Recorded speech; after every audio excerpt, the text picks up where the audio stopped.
You can do that vision without reminding.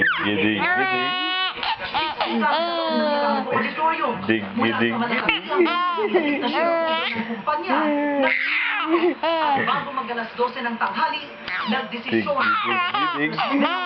na ituloy ang botohan. Ayon sa Corporate Secretary, questionable ang set dahil sa mukhang minadali ang order at isang commissioner lang ang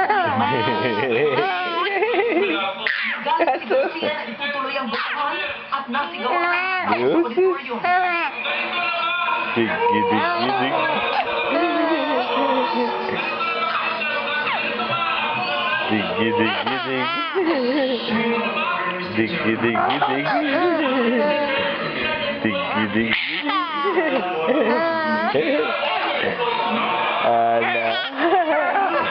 Ano po?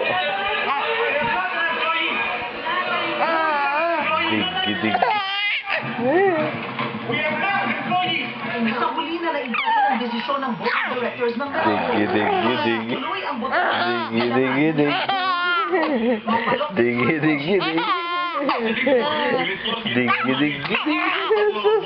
Ano ba? Smile, what the laugh? Galit na lumabas sa auditorium si Garcia.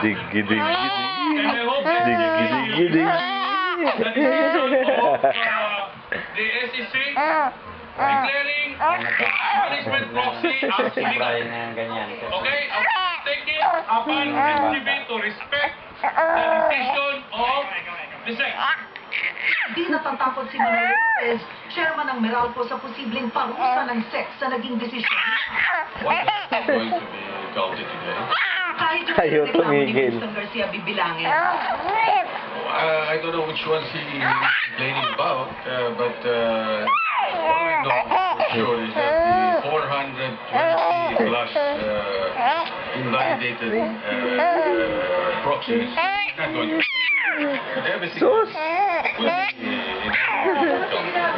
Oo nga eh. Paano to if the SEC doesn't Nakangiti lang ako eh. board of directors?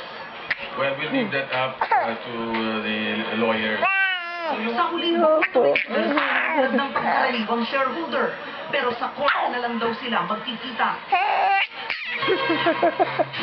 Inabot ng buong maghapon ang pulong ng I'm not doing anything. There's nothing like that. Oh, sus! para ang Board of Directors. Live. May updates in channel. I'm just smiling, baby. Oh. Tagumpay ang siya sa ng